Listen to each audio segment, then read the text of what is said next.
The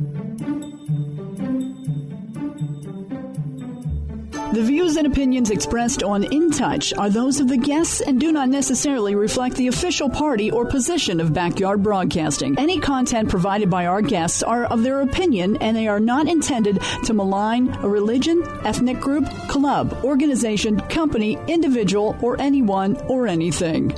Good morning and welcome to In Touch, a Sunday morning public affairs program dedicated to the health and welfare of the Susquehanna Valley residents. I'm your host, Joie Michaels. Join us at this time as we interview the difference makers in the community who want to help make the Susquehanna Valley a better place. This morning, we're talking with Trooper Lesher from the Pennsylvania State Police. She's actually out of the Montoursville Barracks, and she's coming to talk to us about something called the Citizens Police Academy of Lycoming County. It's a fantastic opportunity to bridge that gap between the police and the citizen, get some understanding, some common ground. I just am so excited. So let's go ahead and turn to the interview with Trooper Lesher on In Touch, a locally produced service of Backyard Broadcasting. My name is Trooper Lauren Lesher. I work out of Troop F Montoursville. I'm the Community Service Officer. We are hosting a Citizens Police Academy. The Citizens Police Academy is going to be held on Tuesday evenings from 6 p.m. to 8:30 p.m., starting February 15th and ending on March 22nd. You must be able to attend at least 5 of the 6 sessions to graduate. That way you can get the full advantage of the course. The sessions are going to be taking place at the Loyalsock Township Fire Department. The Citizens Police Academy is going to be a 6-week look inside the world of the police officer. The program is designed to expose selected Lycoming County citizens to the types of training officers receive and general law enforcement concepts and responsibilities. What inspired this kind of training? What inspired this kind of class for folks that are not already in law enforcement? So, with the community service officer position, which is what I'm holding, the CSO position, we want to make sure that we're reaching out to the communities, and we want to bridge that gap between the community and the law enforcement. So classes like this help to bridge that gap. It helps open up the communication, basically.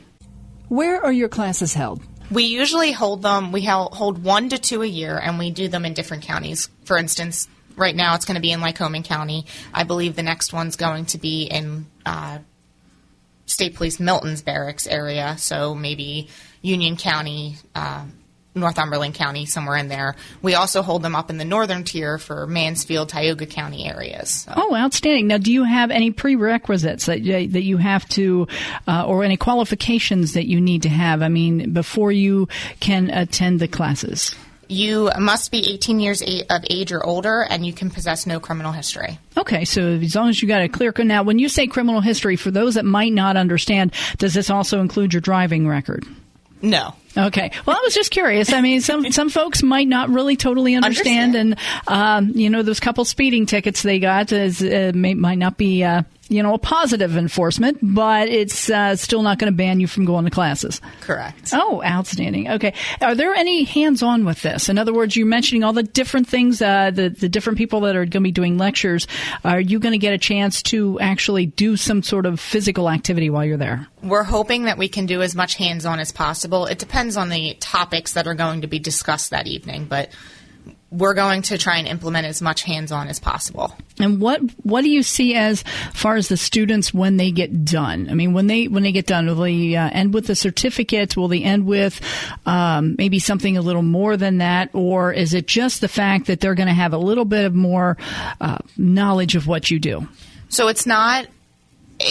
you will get a certificate, but it's not a class. It's not, the certificate is just going to hold the fact that you gain this knowledge.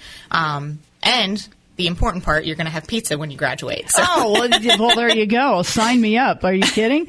But so you did mention that the classes are limited to 25. Where are we at as far as class size, what you have open? So currently we still have plenty of room available. Okay. I've only received a few applications back that I've mailed out to people. But all applications must be received by February 1st. Now, those applications, can you get them online or should you get them in person? You should get them in person either at the station at the Montoursville Barracks, or you can email me and I can email you a PDF version that you can fill in and email back. Okay. Do you need to be a resident of, say, Lycoming County if you are taking the Lycoming County class? You don't have to be. It may be more convenient for driving purposes, but you don't have to be, no. Do you have any goals set for this class?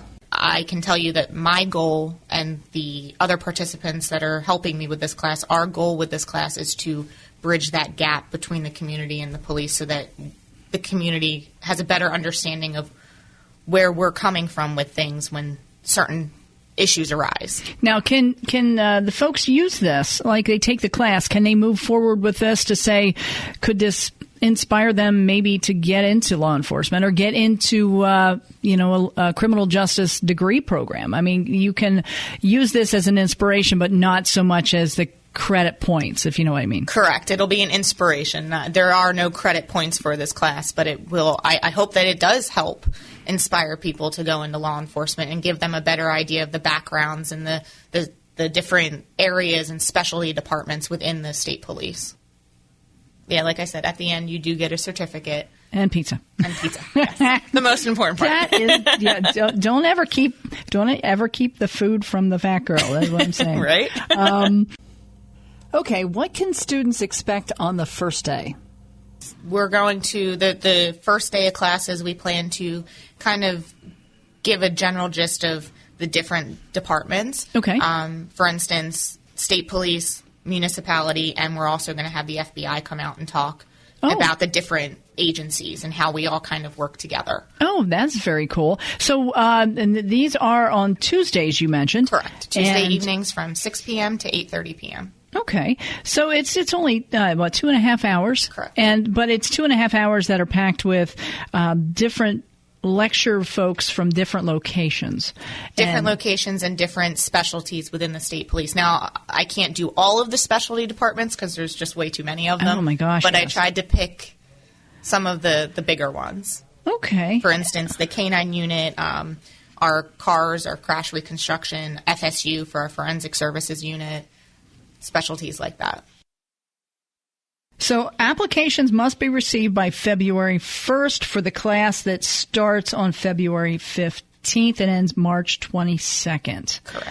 And you have to be there at least five of the 6 classes to graduate and get your certificate, but you might still get pizza. Yes. You might still.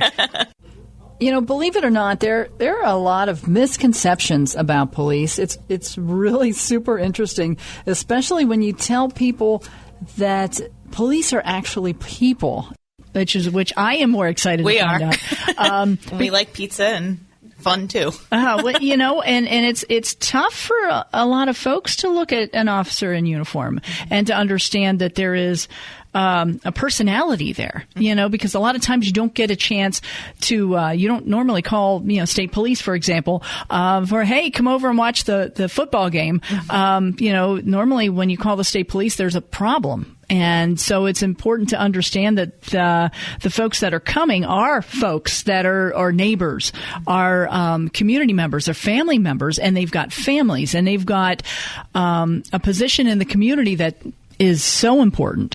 Will you learn about the regular day-to-day stuff? What is to be expected when, say, a normal everyday traffic stop, or when police arrive, what is expected? You're kind of touching on everything that's going to be presented at the class. So one of the topics is going to be traffic stops. That's also going to be discussed on the same day that we talk about DUIs and DRE. So DRE is our drug recognition expert. So we're going to have 2 DREs come in, and they're going to go over things that they look for that are compiled with just the normal traffic stop. Okay.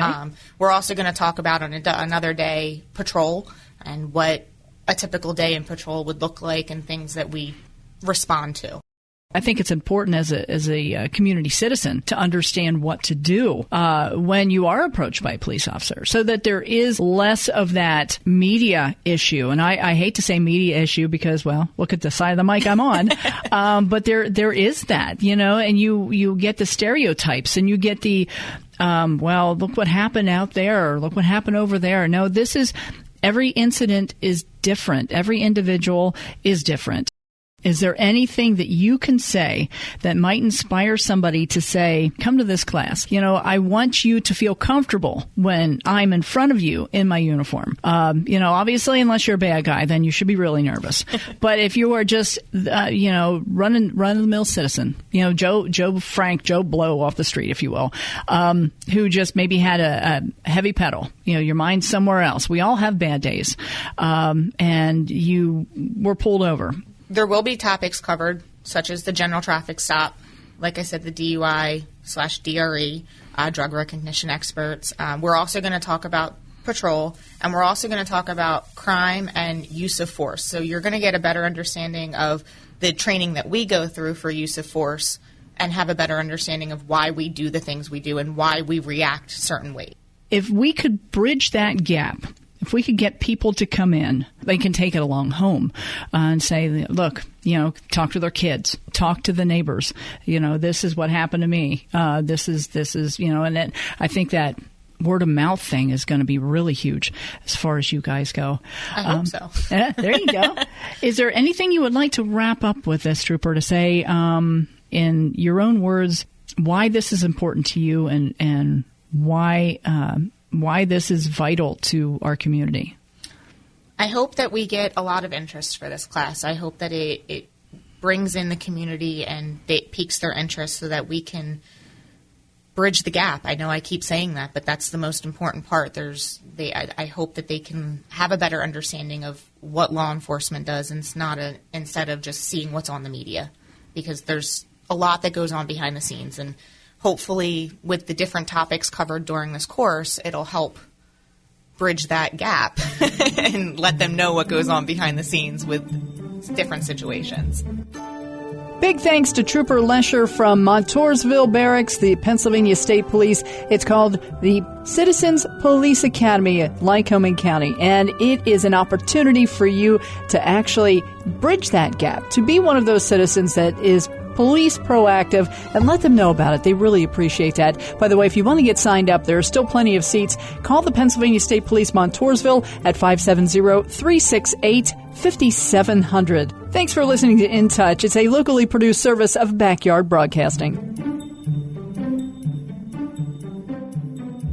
The views and opinions expressed on In Touch are those of the guests and do not necessarily reflect the official party or position of Backyard Broadcasting. Any content provided by our guests are of their opinion, and they are not intended to malign a religion, ethnic group, club, organization, company, individual, or anyone or anything.